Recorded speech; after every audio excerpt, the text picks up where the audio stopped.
Hi viewers, ಇವತ್ತು ನಾವು ಬೋರ್ಲು ಅನ್ನೋ ಒಂದು ಹೊಸ ಸಿಹಿ ಅಡುಗೆನ ಮಾಡೋಣ. ಇದು ಸಾಂಪ್ರದಾಯಿಕವಾದ ಅಡುಗೆ ಕೂಡ ಹೌದು. ಇದಕ್ಕೆ ನಾನಿಲ್ಲಿ 1 ಬಟ್ಲು ಉದ್ದಿನ ಬೇಳೆನ ತಗೊಂಡಿದ್ದೀನಿ. ಹಾಗೆ 1 ಬಟ್ಲು ಉದ್ದಿನ ಬೇಳೆಗೆ 2 ಬಟ್ಲು ನಾನು ಸೇಲಂ ಅಕ್ಕಿನ ಬಳಸ್ತಾ ಇದ್ದೀನಿ. ನೀವು ಬೇಕಾದರೆ ರೇಷನ್ ಅಕ್ಕಿ ಕೂಡ ಹಾಕ್ಕೋಬೋದು. ಈ ಅಕ್ಕಿ ಮತ್ತು ಬೇಳೆನ ನೀರು ಹಾಕಿ ಚೆನ್ನಾಗಿ ಒಂದು 3-4 ಸಾರಿ ತೊಳೆದು ಕ್ಲೀನ್ ಮಾಡ್ಕೋಬೇಕು.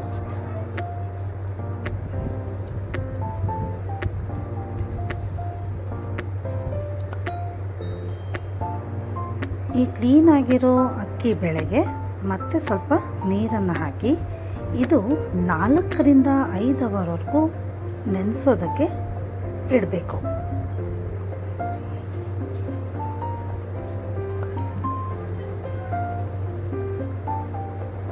ನಾಲ್ಕರಿಂದ 5 ಅವರ್ ನೆಂದಾದ್ಮೇಲೆ ನೋಡಿ, ಬೇಳೆ ಎಲ್ಲ ಈ ರೀತಿ ಮೆತ್ತಗಾಗಿರುತ್ತೆ. ಈಗ ಇದನ್ನು ನಾವು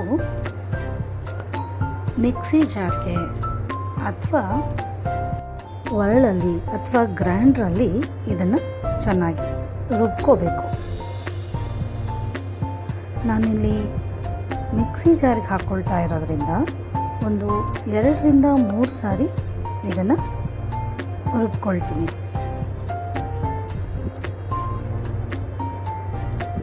ಇದು ತೀರಾ ಗಟ್ಟಿಯಾಗಿಯೂ ಇರಬಾರ್ದು, ತೀರಾ ತೆಳುವಾಗಿಯೂ ಇರಬಾರ್ದು.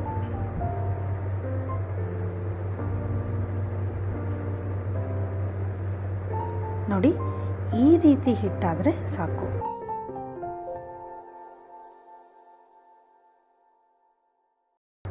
ಈಗ ಇದು ಮತ್ತೆ 1 ಅವರ್ ಹಿಟ್ಟೆಲ್ಲ ಹೊಂದ್ಕೊಳ್ಳೋದಕ್ಕೆ ಇಟ್ಕೊಂಡು ಗ್ಯಾಸ್ ಮೇಲೆ ಒಂದು ಪಾತ್ರೆನ ಇಟ್ಟು ನಾನು ತೊಳೆದು ಇಟ್ಕೊಂಡಿರೋ ಅಂಥ ಕಡಲೆಬೇಳೆನ ಹಾಕ್ಕೊಳ್ತಾ ಇದ್ದೀನಿ.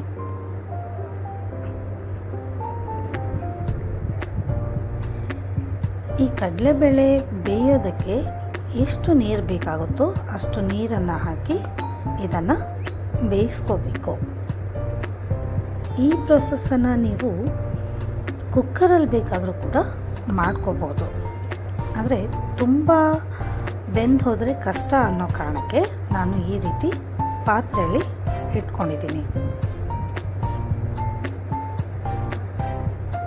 ಬೆಂದಿರೋವಂಥ ಬೇಳೆನ ನೀರೆಲ್ಲ ಬಸಿದು ಸ್ವಲ್ಪ ತಣ್ಣಗಾದ್ಮೇಲೆ ನಾವು ಮಿಕ್ಸಿ ಜಾರ್ಗೆ ಹಾಕ್ಕೊಂಡು ಬೇಳೆನ ರುಬ್ಕೊಳ್ಳೋಣ.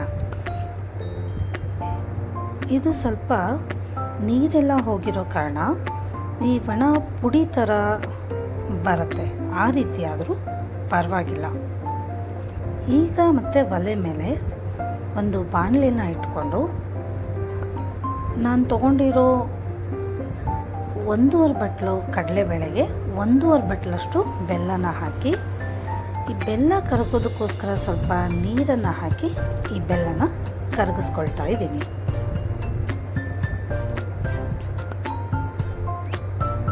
ನಿಮಗೆ ಸ್ವೀಟು ಜಾಸ್ತಿ ಬೇಕು ಅನ್ನೋದಾದರೆ ನೀವು ಇನ್ನೂ ಒಂದು ಸ್ವಲ್ಪ ಬೆಲ್ಲನ ಬಳಸ್ಕೋಬೋದು. ಇದು ಪಾಕ ಆಗಬೇಕು ಅಂತ ಏನೂ ಇಲ್ಲ. ಬೆಲ್ಲ ಎಲ್ಲ ಚೆನ್ನಾಗಿ ಕರಗಿದ ಮೇಲೆ ನಾವು ಕಡಲೆಬೇಳೆನ ಮಿಕ್ಸಿಗೆ ಹಾಕಿ ಪುಡಿ ಮಾಡಿರ್ತೀವಲ್ವ, ಈ ಮಿಶ್ರಣನ ಇದಕ್ಕೆ ಹಾಕಿ ಇದನ್ನೆಲ್ಲ ನಾವು ಚೆನ್ನಾಗಿ ಕಲಿಸ್ಕೋಬೇಕು. ಮಿಕ್ಸಿಗೆ ಹಾಕಿ ಬೇಳೆನ ತೆಗೆದಿರೋ ಅಂಥ ವಿಡಿಯೋ ಡಿಲೀಟ್ ಆಗಿದೆ. ಆ ಕಾರಣಕ್ಕೆ ನಾನು ನೇರವಾಗಿ ಹಾಕೋದನ್ನು ತೋರಿಸ್ತಾ ಇದ್ದೀನಿ.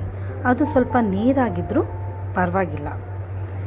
ಈ ರೀತಿ ಬೆಲ್ಲ ಮತ್ತು ಬೇಳೆ ಚೆನ್ನಾಗಿ ಹೊಂದ್ಕೊಂಡ್ಮೇಲೆ 1.5 ಸ್ಪೂನಷ್ಟು ತುಪ್ಪನ ಹಾಕಿ ನಾನು ಮಿಕ್ಸ್ ಮಾಡ್ಕೊಳ್ತಾ ಇದ್ದೀನಿ. ಇದೆಲ್ಲ ಚೆನ್ನಾಗಿ ಮಿಕ್ಸ್ ಮಾಡಿಕೊಂಡು ಇದು ಸ್ವಲ್ಪ ತಳ ಬಿಟ್ಟು ಬರ್ತಾ ಇದ್ದ ಹಾಗೆ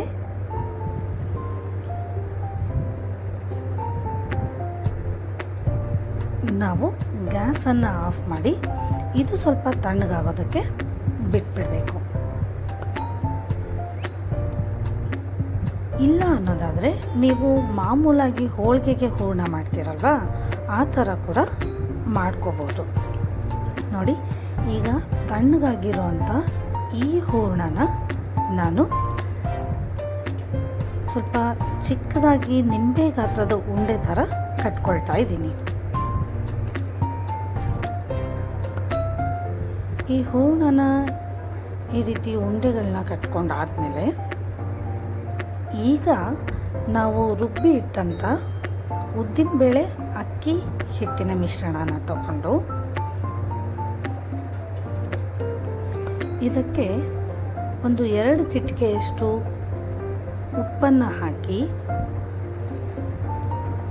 ಹಾಗೆ 1 ಚಿಟಿಕೆಯಷ್ಟು ಬೇಕಿಂಗ್ ಸೋಡಾನ ಹಾಕಿ ಮಿಕ್ಸ್ ಮಾಡ್ಕೋಬೇಕು. ಈ ಸೋಡಾ ಪುಡಿ ಆಪ್ಷನಲ್ಲು, ನೀವು ಬೇಡ ಅನಿಸಿದರೆ ಸ್ಕಿಪ್ ಮಾಡ್ಕೋಬೋದು. ಇದನ್ನೆಲ್ಲ ಚೆನ್ನಾಗಿ ಮಿಕ್ಸ್ ಮಾಡಿ ಈ ಹೂರಣದ ಉಂಡೆನ ಈ ಹಿಟ್ಟಲ್ಲಿ ಚೆನ್ನಾಗಿ ಟಿಪ್ ಮಾಡಿ ತಗೋಬೇಕು. ನೋಡಿ, ಈ ರೀತಿ ಡಿಪ್ ಮಾಡಿ ನಾನಿಲ್ಲಿ ಗ್ಯಾಸ್ ಮೇಲೆ ಎಣ್ಣೆನ ಕಾಯೋದಕ್ಕೆ ಇಟ್ಕೊಂಡಿದ್ದೀನಿ. ಎಣ್ಣೆ ಸ್ವಲ್ಪ ಬಿಸಿ ಆಗಿದೆಯೋ ಇಲ್ವೋ ಅಂತ ನೋಡಿಕೊಂಡು ನಾವು ಈ ರೀತಿ ಡಿಪ್ ಮಾಡಿ ಬಾಲ್ಗಳನ್ನು ಈ ಎಣ್ಣೆಯಲ್ಲಿ ಕರಿಯೋದಕ್ಕೆ ಹಾಕ್ಕೊಳ್ಳೋಣ. ನೀವು ಬೇಕು ಅನ್ನೋದಾದರೆ ಕೈಯಿಂದ ಕೂಡ ಹಾಕ್ಕೋಬೋದು. ಕೈಯನ್ನು ಸ್ವಲ್ಪ ತ್ಯಾವ ಮಾಡಿಕೊಂಡು ಈ ರೀತಿ ಬಿಡ್ತಾ ಹೋದರೂ ಪರವಾಗಿಲ್ಲ.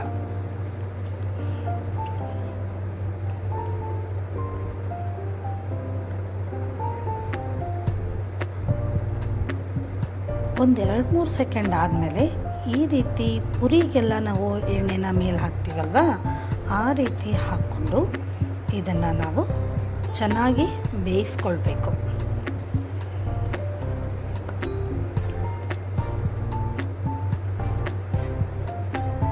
ಈ ರೀತಿ ನಿಧಾನವಾಗಿ ಮಗಚಿ ಹಾಕ್ಕೊಂಡು ಈ ಉಂಡೆಗಳನ್ನ ಕರ್ಕೊಳ್ಳೋಣ. ನೋಡಿ, ಎಲ್ಲವೂ ಚೆನ್ನಾಗಿ ಕರೆದಿದೆ. ಈಗ ಇದನ್ನು ಈ ಎಣ್ಣೆಯಿಂದ ತೆಗೆಯೋಣ.